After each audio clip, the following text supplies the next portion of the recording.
Welcome back, Chiefs Kingdom. It's the Chiefs game against the Washington football team. Here to ever be known as a lot of different aspects about where they're going, what they have to do, how do they right the ship against an opponent that should let them get back on the right path. We're going to on Locked On Chiefs. From the land of the free and the home of the Chiefs, this is the Locked On Chiefs podcast. There's always hiccups. Well, I am fresh off the plane from the islands, and evidently not everything that I click is going to work. How are you, Chris? I'm here. How are you, sir? We're out. I'm a little jet lagged and trying to put this all.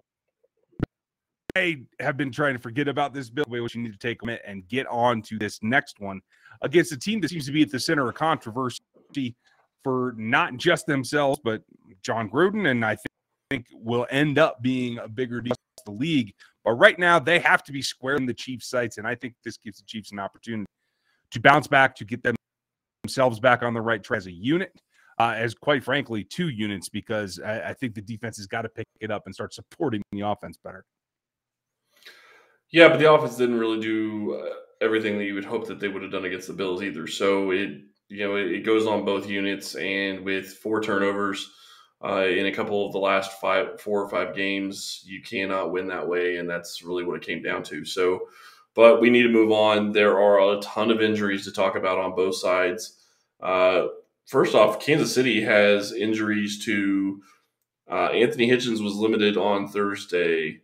Jerron Reed was back from a personal issue, so he did practice on Thursday. He should be fine. Shavarius Ward still did not practice. No Blake Bell, no Tyreek Hill, no Chris Jones, no Joe Thuney. All of those guys did not practice. Joe Thuney broke his hand in the first half against the Buffalo Bills, and nobody seemed to know it other than maybe the training staff who put a cast on, and he played through it. So I would imagine he still probably plays, but that's still a long list of players. I certainly did notice it, and evidently neither did the Bills. So I agree with you. I think they should be good to go. More power to him for being somebody that can power through that. He has never missed a game in his career to this point. Yep.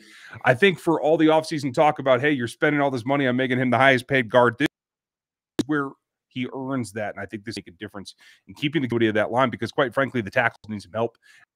And playing together as all 5 of them, every chance going to continue to develop that. The question for me is on the defensive side. A lot of names over there. Let me just say this because I've been really of his presence. I hope whatever's going on with Jarran Reed is over because he needs to put it in gear. He needs to use whatever this issue is and let it fuel him because I do not see enough out of a guy that I think should have made the biggest difference on this defensive front.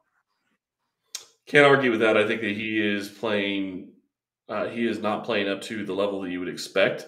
And that is definitely something that he is going to need to get fixed. They need him to be a guy that can contribute the whole season. So you hope that that's going to be something that he can continue to do. He can pick it up a little bit. The Washington football team is also dealing with injuries. Sam Cosmi, Antonio Gibson, Jared Norris, Curtis Samuel, Brandon Scherf, Cam Sims, and Jonathan Allen. I'm sorry, Cam Sims was the last one. All did not practice on Monday or Tuesday. I guess Antonio Gibson practiced and limited on Thursday. I apologize. My days are getting off. But the problem is when you look at that, you would think Kansas City should be in an advantage because there's 2 starting offensive linemen that did not practice on Wednesday or Thursday for the Washington football team. I still don't know that it matters because Kansas City is just not getting pressure on the quarterback at all. Yeah, and that's what it comes down to. And that'll be one of the keys for me, certainly. And when I hear what Steve Spagnuolo had to say about it, I appreciate his perspective and what he has to do in coaching a group of men that are not performing to their ability right now. But Steve's got to buckle down. I like his approach. Obviously, he's a man who's been a head coach before. But at some point, this gets to the point where it feels more like giving them an out than pushing them to improve. And that's where it feels like right now for me in hearing the way that the issues aren't necessarily addressed, that there's a lot of hemming and hawing and a lot of oh, well, this is the way that things kind of go. Well, things can't go this way any longer. No, they're 2-3, and both teams are 2-3 headed into this game. And I think that is a storyline in and of itself because nobody expected Kansas City to be 2-3 at this point. I did expect that they would have possibly had one loss in the first 5-game stretch, but to have 3 is very surprising, and I think that's something that they're going to have to work on. Obviously, and we kind of talked about it. Matt and I talked about it. Seth and I talked about it. They definitely have a hole that they got to dig out of. Can they? That's going to be the question. I think you could kiss the number 1 seed goodbye, but I think they can climb out of it and still get to the playoffs, which is all that you really want. All I care about right now is the division title, so that you're not playing necessarily in that wild card weekend. That's the goal, is to get out. Or is everybody on a wild card weekend now? Everybody's in a wild card weekend. So it is except for the number 1 team, right? So it's 1 or nothing. So what you can hope for is that they could find a way to win the division, which, with what's going on with the Raiders, what is starting to show up with the Broncos, and I still think the Chargers are playing well, but we'll see whether or not they continue down that stretch. Kansas City still has them one more time, so they have a chance to catch them. And I do think it's going to be a long season when it comes to that, knowing if they can have another chance to win the division. Yeah, it's going to be a tough one. And that rematch with the Chargers becomes even more important when you see everything else that has to go on in order to make that game have the kind of importance that it should. I think that there's going to be a lot that has to happen before then, and I won't necessarily bet against them, but if I was gonna, it would be over at betonline.ag. All the eyes are all over not just this team, but how they respond and how they actually take a step forward. So if you want to lay some money on that, you can do it over there for the best place for all of your pro and college action. They have a new updated site. Makes it a little bit easier to get around. The interface is a little bit different. The odds, props, and contests are all still there, and it makes it easier to find. So everything football is on this number 1 spot for you to go check out what they have to offer for you. And when you do, if you sign up on your mobile device or elsewhere, you can get a 50% welcome bonus right now if you use our code LOCKEDON over at betonline.ag for football, basketball, boxing, anything you can think of, even casino games. You can get into the action over there, and everything's available for the 2021 season. BetOnline is the fastest, easiest way to bet on all of your favorite sports over at BetOnline, where the game starts. Now, betting is not something that I'm going to do when it comes to who's going to play in the secondary, because every cent that I have, I would put down on the fact that you have to take a dramatic turn. It's one of the keys for me. My first one is going to be you have to actually play your best players in their best positions. And that means that Juan Thornhill has to be a starter, and he has to be the safety that plays 100% of the snaps, not Dan Sorensen, who should be the sub package at this point, because they cannot afford to allow a team that actually has Ricky Seals-Jones at tight end, a position that has been decimating the Chiefs for not only this season, but years in the past, and can take advantage of Dan Sorensen. They have to avoid that at all costs, in my opinion. They do. I don't know that they're going to, but they do need to change. They do need to make that change. I really hope that they do. I just don't know that I have the faith in the coaching staff to make that change, because Daniel Sorensen played bad for the first 4 games, and they didn't make a change. And then going into a game that they absolutely needed to win because they were 2-2 and they were getting ready to go up against a team that is going to be going for the number 1 seed in the AFC, they put him back there, and he had 2 huge blown plays, not to mention different missed tackles that also led to first downs that cost Kansas City later in the game. So I would love to see them make that change. I just don't expect it. Yeah, I agree. And lucky for me, I was not able to get all 22 while I was on vacation. So I think that saved me from pulling out what little hair I have left. And breaking the remote or whatever you were watching the game on. So right. Yeah, exactly. Yeah. No, I'm with you. And it falls in line with being self-aware enough to realize that you think what you believe about a certain player during the week is not translating to Sunday. And that goes for the offensive side of the ball as well. And that means that if you think that Clyde Edwards-Helaire has to be the focus of the screen game and the run game, you have to set that aside, and you have to be able to take what the defense gives you more so than they did last week, more so than trying to force what you want to do, and take what's there. And I think this is an opportunity for them, for Andy Reid in particular, to just focus on what works. Darrell should be the starter this week. I expect to see a pretty heavy dose of Jerick McKinnon in relief, or at least as a second back, split out. Otherwise, whatever. But take what they give. If you got to split them out and have an empty backfield out of a 2-back set, do that if that's what you were given the opportunity to do. And I want to see this staff become less stubborn. It's funny, we're looking at this team, and I would not have guessed that we would be here at this point. Not just the record, but the way that they've gotten there. You were absolutely correct. They are being very stubborn in the way they're trying to go about doing things. But the other issue that they're having is it's not necessarily the staff, but the team is shooting themselves in the foot. Too many turnovers, too many bad decisions by different players. That is just killing this team. And if you don't have 11 turnovers at this point in the season, you probably are 4-1, if not closer to maybe even 5-0. But the problem is you have 11 turnovers, and you're not taking the ball away either. That's the other side. You had 2 picks. Tyrann Mathieu had 2 picks against Baltimore early in the game, and it turned out to not matter. That's a huge problem. You cannot continue to turn over the ball and not take it away. And with Kansas City not taking the ball away, part of it is they're not getting the QB as much. And when they don't get to the QB, they're not going to force errant throws, and they're not going to force fumbles. So it's a compound effect in that regard. I completely agree with you. They should be using Darrell Williams as a starter. They should be using Jerick McKinnon more, and I'm excited to see that because they started getting both of those guys more involved in the offense in the Bills game before CEH got hurt. So I hope that they continue to do that going forward. One of the keys for me, though, isn't necessarily that they change what they've been doing near as much as that Mahomes just goes with what they're giving. And I know you kind of said that, but I don't know that's necessarily only on the staff. I think Mahomes is also making choices of looking downfield and not taking the short stuff that is open quick. Yeah, and unfortunately, I think that's something. I know that they had talked about trying or aiming to get Josh Gordon 20 snaps. I thought it was a nice recovery that he made in on that scramble in getting into a position where he could be the target on that pass. It was his only target of the night. And show his strength. That's his play strength, is those types of plays. Yeah, that's a very good point. Now you got to take that a step further. And quite frankly, if they're going to play soft boxes, you got to run slants and you got to run drags with him at 8 yards where you can just move the chains and take what they give. And for a guy that I've been reluctant to place a lot of faith in to try to make a mainstay, they need Josh Gordon to be the spark plug here and to light them up so that Mahomes can do exactly what you said and take what's there, because it will be there with him.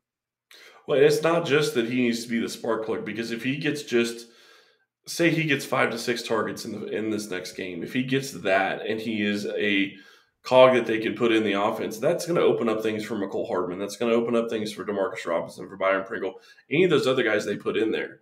I really do think that you also start looking at the tight end position and you realize that, okay, well, they've decided that, Gray is not going to be their tight end, and, Fortson is their tight end and Blake Bell is their tight end. I think that's interesting.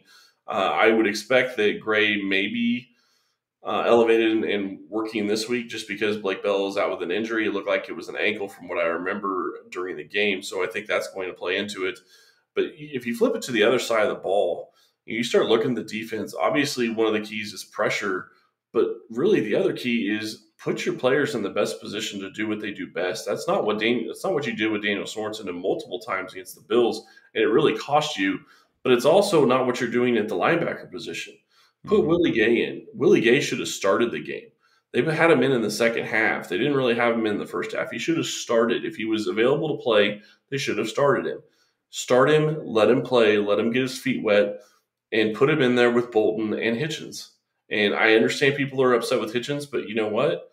You just have to let those 3 guys play, because 2 of those are your future at linebacker. And you can say what you want about Bolton, but I think he's going to be a lot better at a middle linebacker position than he has been at the will. Yeah, I would agree with that as well. And I will say this, it felt like from Steve Spagnuolo's comments that they were very, very aware of not overloading Willie right away, given that these were his first snaps of the season in real action. So that's fine. I can bear with that. I would have played him more as well, but I can live with that for a week. He's got to play every snap this week. He should not be coming off of the field. That's barely. It doesn't matter if you're in base or if you're in your two-backer nickel, or if you go dime, he needs to be the linebacker on the field. Give your team, your defense, the best chance to actually perform, Steve Spagnuolo, and get your best players on the field. Absolutely have to. You have to get Gay on the field. You have to get Thornhill on the field, and you have to just put them in the best positions that they possibly can. Hopefully, you can get a guy like Chris Jones back. Hopefully, Frank Clark can come back and do something. Jerron Reed has to do something, and really the rest of the defensive tackles as well. I haven't seen enough from Deshaun Wharton. I haven't seen enough from Colin Saunders at this point to be where I expected them to be based on what we saw in the preseason and in training camp. They got to be hungry. They got to go get it, and they got to be hungry, and they have to prove it this game because this is a good game for them to get ready for the future. And speaking of being hungry, did you know that Built Bar has very many delicious flavors? And actually, I just tried a new one tonight, Cherry Lime. It's one of their new ones that they have, and they also have another Apple Crisp, which I also tried earlier today. Those are very good. If you haven't tried any of the Built Bars, you absolutely need to. Coconut, Cherry Barcia, raspberry, mint brownie, double chocolate, salted caramel, strawberry, orange, cookies and cream, and German chocolate. My favorite flavor is still the cookie dough chunk. So be on the outlook for that because that is a delicious flavor. And if you're showing that right now, I'm going to be jealous because I don't think I have any more left. I don't have any. If you haven't tried all the flavors, you can get a mixed box where you get 2 of each of the 9 flavors. Not only are Built Bar flavors the best tasting, but they are very healthy too. 17 to 18 grams of protein, calories ranging from 130 to 180 calories, 4 to 5 grams of sugar, 4 to 5 grams of net carbs, amazing flavors, all tasty and all healthy. Go to Built.com and use promo code LOCKED15 and you'll get 15% off your order. Use promo code LOCKED15 for 15% off at Built.com. And I can tell you that is still working on a daily basis because I just made an order the other day. Just got my order in. I'm really appreciating that. Thank you, Built Bar, for that. Now that I'm back, I think I'm going to have to do the same thing. Yeah, man. And you start looking at some of the matchups, though, that really would worry me going into this game. And this is something I talked about on the crossover with David Harrison, is you look at Chase Young versus Orlando Brown Jr. Mm-hmm. That, to me, is a matchup that you need to be worried about. But Chase Young hasn't played near what you would expect of him this year. I'm not saying it's not a matchup you need to be concerned about, but what I am saying is it goes down a little bit compared to where I thought it would be. I'll tell you this, too. Like, it's very interesting to me to see, how Orlando deals with that. Orlando is pretty much where I expected him to be, having some early struggles adapting to this style of offense. Can the youngster take advantage of him? I'm not sure. But if he goes to the other side, he goes against Niang, who he has called out as one of the guys who's blocked him the best in his college career. Yeah, and I just want to say this about Brown. People that are ready to give up on him already, I think you're way too fast on that. Yeah. This was going to be a struggle for him to get acclimated to this team that quickly. And he hasn't faced he faced a very difficult task week 1, and I thought he did pretty well going against Myles Garrett, and he did okay against Bosa. So I think you're looking at him improving, but it's still going to be a struggle. It's a completely different offense, completely different system, and he's got to get his feet wet. He's got to get used to the guy that's to the right of him. So it's another reason you hope Joe Thuney plays. Yeah, absolutely. Now, Chase Young had 7 pressures, I think it was, last week. So coming off of a pretty good performance, they have. But he hasn't had a sack in 4 games. I believe he had 1 last week, actually. Oh, did he? Okay, I apologize. I thought I was told that he hadn't. So my apologies. I'm just checking it now. Yeah, he did have 1 last week. So Montez Sweat produced some pressure on the other side. So this isn't just an A or B thing. And remember, folks, they still have Kendall Fuller, or old friend, in that backfield. He is playing snaps. Looks like a fair amount of them as well, moving around the defense a little bit. But don't get me wrong. Outside of this pass rush, okay, yes, there is a pass rusher that's very good. This is not a defense. Is heralded as they were in preseason that is playing anything like anybody that should even slow the Chiefs down. Yeah, you were expecting them to be very good, and they haven't been. They haven't put it together. Now, they have some players on their front, definitely. Mm-hmm. But like you said, as long as Thuney's there, I think that's going to hold together. It is going to be about, in my opinion, attacking with your strength. I know Tyreek Hill isn't 100%. I expect him to play, though. I expect to see the stars come out to get this thing turned around. And that goes for the defensive side of the ball as well. Travarius Ward, I understand it's a quad injury. It's hard to run. Suck it up. Let's go. You got to get this thing done. And Frank Clark, will the real Frank Clark please stand up? I got to see this. I'm not so sure Hill's back this week. I do think that they would like him to play, obviously, but if he is having a knee issue, I think you try to get that taken care of now because you're going to definitely want him later in the season. I understand that they need to get this turned around now. I think they can without Hill in this game. One of the other matchups that I'm really curious about is what is Kansas City's defensive line going to do against this offensive line? We talked about it earlier. They have two starters that right now haven't practiced all week, and you would expect that that would be a big boon for this defensive line. But this defensive line hasn't been creating the pressure. If they still cannot get to the quarterback, Spagnuolo has to start sending somebody. Yeah. He cannot just sit back and let four guys go at the QB if they're not getting pressure. And I talked about it in a little mini rant from a beach somewhere a couple of days ago about if that's who you are, that's who you are. If you don't have the horses, if Frank Clark, Jaron Reed, and Chris Jones aren't enough, and yes, I'm talking to you three players, if they're not enough to get pressure on a quarterback that isn't somebody that can run away from them, I'm not going to blame him for Jalen Hurts. Quite frankly, Herbert and Josh Allen are more mobile than they get credit for, so even that's a stretch. There's no reason you shouldn't get pressure on this quarterback. If you can't do it and Spags has to send 5, then he has to send 5, and that's just who you are. Get used to it. You are now a blitzing defense that can't pass rush with 4. Well, and the problem, and the nice thing, at least going in this game, not necessarily a problem, is that they don't have a lot of receiving weapons. Curtis Samuel looks like he's going to miss. Diami Brown has been missing time. I believe he missed last week. Yeah, and he was limited today, so it's possible he's back. But still, without Curtis Samuel, you have Terry McLaurin, and I love McLaurin. Mm-hmm. But if you only have one wide receiver that is going to scare defenses because the rest of them are guys that really shouldn't, then I think that Kansas City's defense should be able to hold up on the back end at least well enough if you can get any kind of pressure. But that's my issue with this entire defense and with the way they've been playing is you watch Spagnuolo at his good stops. He's always had somebody that could get pressure on the QB. He hasn't had that in Kansas City. Chris Jones at times, yes, a defensive tackle. Not really so much since he moved to defensive end. He had a great first game, but he's been hurt since, and I think that's a big part of it because he can't hand fight near as well. And I get that. Frank Clark hasn't been that guy. Jaron Reed has not been that guy. Tershawn Wharton hasn't been a guy that can produce any pressure this year. So they have to get that part of it figured out. One of the other matchups that I'm really looking forward to watching is going to be what Patrick Mahomes does against the defense that he should be able to pick apart. What are they going to do? Because Washington last week played a lot of cover 1 with Landon Collins playing the back safety. If they do that, please, yeah, absolutely, please do that. If they do that, it's not going to be pretty. But I don't think they're going to do that. I think they're going to do what teams have been doing, and Mahomes has to just accept that until he can show that they can beat it on a snap-by-snap basis, it's going to continue to be that way. Because right now, they're turning the ball over too much for it to matter. Yeah. And that's the thing. Control what you can control. Don't give the ball away. I don't care who it is, whether it's Patrick or someone else. You got to control that.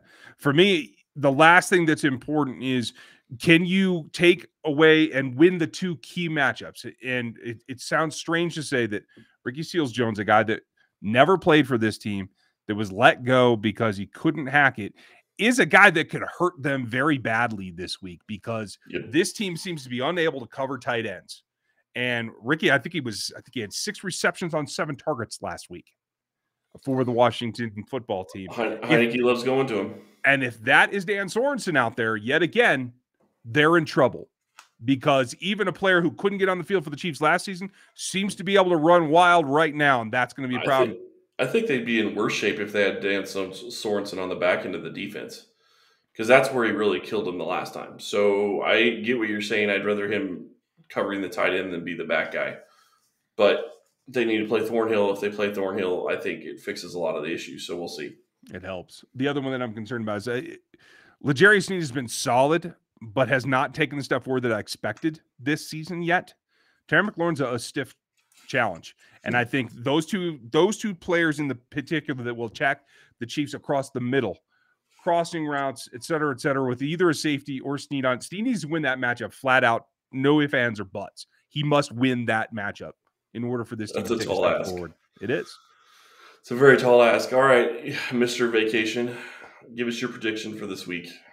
Vacation has made things a little bit clearer for me. I'm a little bit more fired up about some of this nonsense that seems to take too long. And so I think they do put it together, and I think they put the hammer down. Unfortunately, I think they do have to be a blitzing team because I don't have faith that this front four is actually going to put it together, even against a very subpar opponent here. So if that's what it is, that's what it is. You can send Willie. You can send Bolton if you have to. You certainly can send the DBs that we all know Spags does. I think that he does, and I think they put it together. If the offense can just hold on to the ball, they should be smooth sailing. I'm calling this 35-21 Chiefs. Yeah, and I will say you could even send Hitchens. Hitchens is okay on a blitz. It's one thing that I think he does okay. I'm not saying he's great, but I think he does it better than I would expect for somebody that struggles with speed at times. The one thing I will say going into this game is I do think Kansas City wins it. I think that it shouldn't be a close game, but I still don't know at this point if Andy Reid has gotten over his issues of the past of not being willing to run up the score, because if he wouldn't have done that against Philadelphia, that could have been a much different game with that last score. Mm-hmm. But at least they got the score up and it was okay. But he has to do this to bad teams. Washington is a bad team. Kansas City is a bad team right now. They're 2-3. That means they are a bad team.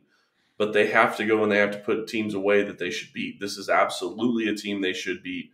They are on their second-string quarterback. They have multiple offensive linemen out. Their defense isn't performing like they should be. This is a team that they should beat by 2 scores, and I still think that they can. I'd say 38-24. But if Andy doesn't put the foot down on the gas pedal, I don't really know. I mean, maybe Washington finds a way to sneak a win out. I hate saying that, but if they turn the ball over, who knows? Yeah, and that's what it comes down to. In the end, it is that old saying, you can have context around it, but you are what your record says you are. Yep. Fix it. And they certainly have the ability. That's it for us. We'd like to know what you guys think. If you'd like, sub and hit the follow over on the YouTube channel. In those comments, you can tell us what you think the score will be and if the Chiefs will pull this out. We'd like to hear from you over on the iTunes reviews as well. You can put all that information in there, and you can always hit us at Locked On Chiefs on Twitter. We have a couple of new wrinkles coming for you. I'm energized. I'm going to be a little more frank, a little more straightforward here in the coming days, weeks, until the Chiefs get this figured out. Thank you guys for listening to us. Chris, thanks for holding down the fort while I was messing around. And we'll get back to normal post-game with you, as we always are. Thanks for listening today and watching, and we'll talk to you next time.